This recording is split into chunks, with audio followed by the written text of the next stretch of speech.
आणि NIAची चौकशीची मागणी सुद्धा सभापती महोदय या ठिकाणी झालेली आहे।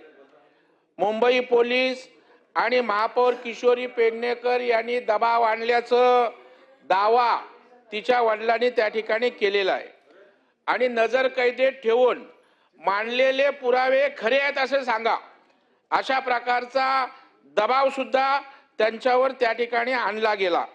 आणि त्याच्यामध्ये आदित्य ठाकरे, सूरज पंचोली, दिनी मोरिया यांच्यावर त्या ठिकाणी गंभीर आरोप सभापती महोदय केले गेलेले आहेत आणि नितेश राणे यांच्या आरोपात तथ्य आहे।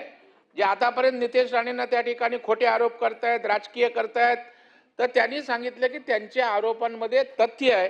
तर आमची सभापती महोदय एवढीच या ठिकाणी मागणी आहे की हे प्रकरण त्या ठिकाणी दाबलेलं आहे, CBIकडे आपण त्या ठिकाणी पाठवावं आणि याचिकामध्ये ज्या ज्या गोष्टीचा अंतर्भाव आहे त्या अनुषंगाने नव्याने याची चौकशी व्हावी, अशा प्रकारचे जे आमच्या मनीषाताई कायंदे यांनी या ठिकाणी उपस्थित केले त्याची शासनाने गंभीर दखल घ्यावी अशी माझी विनंती आहे।